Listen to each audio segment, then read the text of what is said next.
All right, in this lesson here, what we're going to do is take a look at how we can make a slime pool. Now, very similar to what we did for creating water, but now it's going to be something that's going to hurt you a little bit, and it's going to be green, and this lesson will be quick.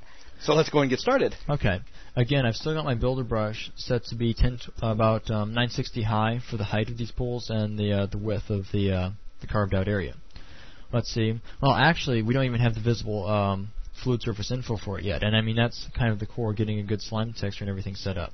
So I'm going to use Control W to duplicate this, and I might go in my top view and re-enable the show fluid surface info. Make it a little easier to deal with. So I'll just center that up on the second pool.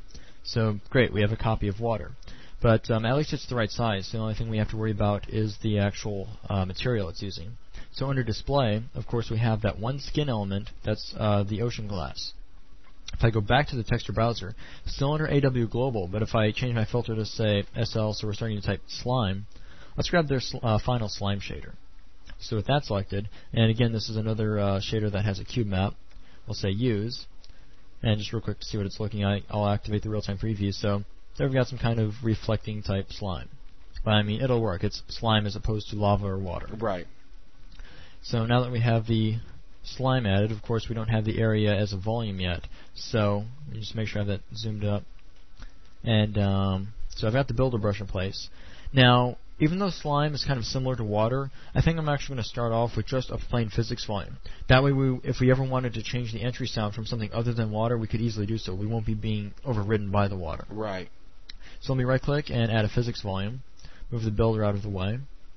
So with that physics volume, let me zoom in a little bit so I can select it. With that selected, bring up its active properties. And under volume, under physics volumes, we have the B water volume. Set that to true because we want to be able to swim around the slime. We're not going to set it to kill us immediately so we have a chance to swim out. Right. Now, one new thing we need to look at is B pain causing. Well, it's slime. It's acidic. It kind of corrodes you. So yeah, I definitely want it to cause pain. And then let's go down to damage per second. Set that to about 30. So moderately painful, but we have a chance to escape. Finally, we want to take a look at damage type. I'm going to set that to corroded. Slime, acid, corrosive. But you'll notice there's tons of different damage types. Right, you actually have all the different damage, like weapon-style damage effects, which is cool because, I mean, you can take any volume, even one that's not a water type, and make it damage-causing. You just walk into it and make your head catch on fire. Pretty much. Cool. So if we set the damage type to corroded, so for slime, that should work. Now, it'll behave like slime, but it won't look like it. We'll walk into the slime and be able to see just fine. So I'm going to go to Volume Fog. First, we want to set up some distance fog. For the color, this time let's pick a nasty green. Darker, though. Definitely darker. A little bit darker. It's going to make radioactive glowing slime, but we can make sludge instead. That'll work.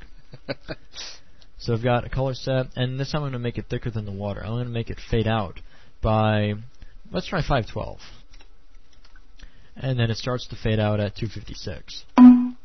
Now here's something interesting though. We're setting all these numbers up and we see the effect in game, but what if you wanted to tweak it for a while? You set a number and you have to load into game just to see it.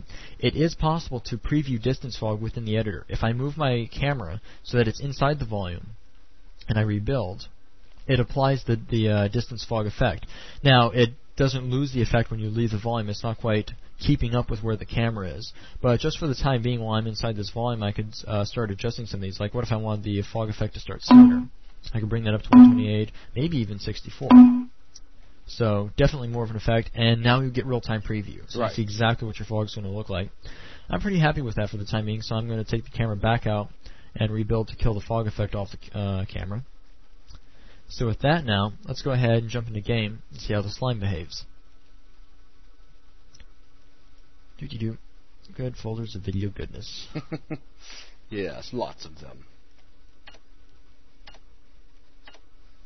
Play. Well, looks like slime.